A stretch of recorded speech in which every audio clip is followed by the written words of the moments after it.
3:03 a.m., somewhere beneath the Zagros Mountains, Iran. The centrifuges are spinning. They have been spinning for years, thousands of them, buried under 200 feet of granite and reinforced concrete, in tunnels that Iranian engineers proudly called unstrikeable. Western intelligence agencies agreed. NATO war planners agreed.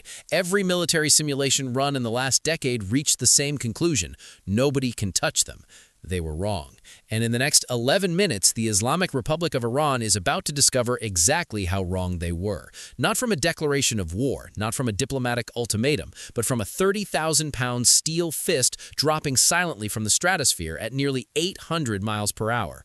But here's the question that will keep Iranian generals awake for the rest of their lives, and the question you need to stay with us to understand fully. The bomb was only the beginning. What came after it was the part that changed everything. 11 minutes before impact. At 55,000 feet, above commercial air corridors, above the reach of every surface-to-air missile in Iran's integrated air defense network, a shape moves through the darkness that no radar in the region can detect. It has no vertical tail fins. It produces no infrared bloom detectable by conventional sensors. Its radar cross-section is roughly equivalent to a hummingbird. This is the B-21 Raider, America's most classified operational aircraft. And tonight, it is not just a bomber. It is a god hovering over a chessboard, seeing every piece, touching nothing, controlling everything. Inside its weapons bay, a single munition sits locked to its release cradle, the GBU-57A-B Massive Ordnance Penetrator, 30,000 pounds of hardened steel and precision engineering, a weapon so specialized, so grotesquely powerful, it exists for exactly one purpose: destroying the things that were never supposed to be destroyable. Weapons away. Before we go further, understand what Iran built and why it terrified the West. The Fordo enrichment facility isn't just a nuclear site. It is the crown jewel of 2 decades of strategic patience, built into a mountain, hardened against conventional bunker busters, protected by redundant air defense nodes, layered radar coverage, and, critically, the political certainty that no nation on Earth would risk the global consequences of striking it. Iran's grand strategy was elegant in its logic. They called it strategic ambiguity. Stayed just below the threshold of a confirmed nuclear weapon, enrich enough uranium to signal capability without triggering an international red line, use the threat of a bomb as leverage over oil markets, over regional neighbors, over American foreign policy. For years, it worked. But strategies built on the assumption of safety have a fatal flaw. They only work until the sanctuary is gone. Weapons away. 03:13 a.m. The GBU-57 doesn't scream when it falls. There's no warning, no opportunity to scramble. At terminal velocity, the weapon transitions from open sky to mountain granite in a fraction of a second. Its hardened steel nose cone doesn't detonate on contact. It bores. It drives downward through reinforced concrete, through rock strata, through engineering that took a decade to build, before a delayed fuse warhead detonates at calculated depth. The result is not an explosion in the conventional sense. It is a localized seismic event, a subterranean collapse so total that the facility doesn't burn. It ceases to exist. The centrifuges, the coolant systems, the hardened bunkers where Iranian nuclear engineers slept believing they were safe, all of it becomes a tomb of compressed stone. Fordo is gone. But the B-21 doesn't leave. This is where the competitor's script got it wrong. They told you about the bomb. They never told you what the Raider did in the 6 minutes afterward. And those 6 minutes are why this engagement wasn't just a strike. It was the systematic dismantling of a nation's defensive identity.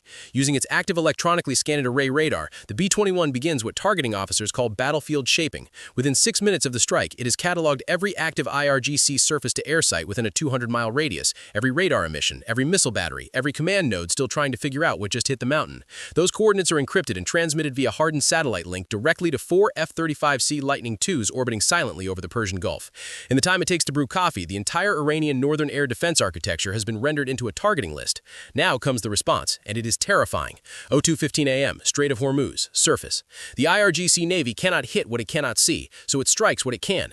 Operation Great Prophet's Fury launches 65 fast attack craft from the coastal caves of Bandar Abbas simultaneously, Zulfikar-class interceptors, fiberglass hulls, twin engines screaming at 55 miles per hour across black water in a non-linear swarm pattern specifically designed to overwhelm targeting algorithms. This isn't a charge, this is engineered chaos, a doctrine refined over 20 years of studying American carrier group defensive patterns. Simultaneous launch, 40 Noor anti-ship cruise missiles erupt from mobile launchers concealed in coastal hillsides, sea skimmers 15 feet above the waterline, moving at 650 miles per hour, designed to fly beneath the defensive radar horizon of the carrier's Aegis system until they're close enough that reaction time becomes measured in heartbeats.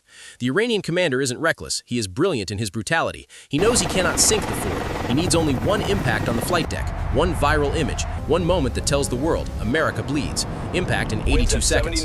In the Ford's Combat Information Center, the tactical action officer is managing a battlefield that is simultaneously three-dimensional and deteriorating. The cooperative engagement capability, the digital nervous system that links every sensor and weapon in the carrier strike group into a single unified targeting picture, begins to flicker.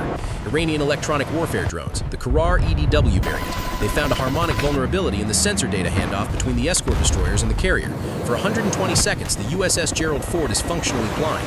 The destroyers can see the missiles. The carrier cannot receive clean targeting data. 14 inbound, distance 15 miles, time 82 seconds. The Ford fires its RIM-162 evolved Sea Sparrows in a ripple sequence, 4 per 2 seconds. Each a $1.8 million interceptor capable of 50G terminal maneuvers. The sky lights up. 12 NORs are destroyed, 2 are still inbound. But what the IRGC commander watching from the shore didn't know, what he couldn't have known, was that the B-21 had been passively monitoring his command frequencies since before the strike, and in the chaos of the electronic warfare window, the Raider's mission computer had already isolated the jamming signatures. The jamming stops, the CIC picture snaps back to clarity, clean intercept, both missiles destroyed. The Wolfpack boats reach the kill zone, and the Iranians deploy their masterstroke, sawed-off O2 acoustic smart mines deployed from the fast boats as a screen, positioned precisely in the Ford's projected evasion corridor.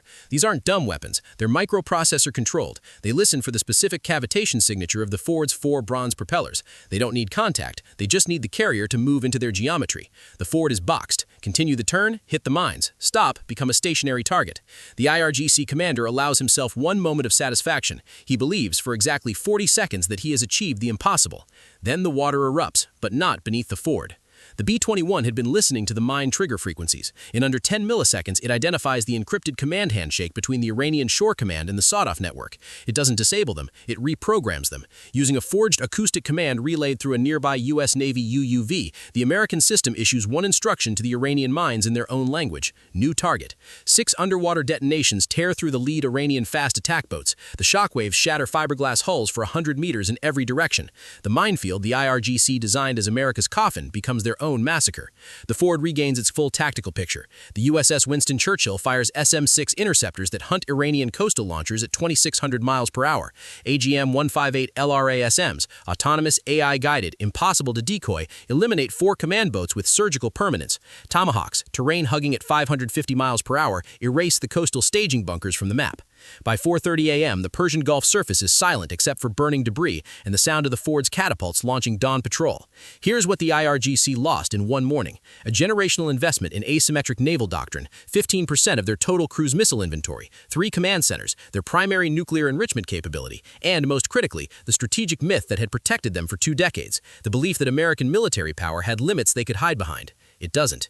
Here's what the world woke up to: oil markets opening to historic volatility, Beijing's Central Military Commission convening an emergency session, not because they fear America's bombs, but because they watched an AI-networked weapons system reprogram an enemy minefield in real time. Moscow recalculating, every nation with an A2AD doctrine running the same terrifying simulation. If the unstrikeable can be struck, what exactly is safe? The total American munitions expenditure for the engagement, $190 million, a rounding error against the value of keeping the Strait of Hormuz open. This wasn't a battle, it was a demonstration, a message sent not just to Tehran but to every capital on Earth that has built its security strategy around the assumption that geography, depth, and deterrence can stop American power. The mountains of Iran held their secret for 20 years. They held it for 11 more minutes. The real question isn't whether America can destroy what can't be destroyed. The real question is what else is already in the crosshairs that we don't know about yet.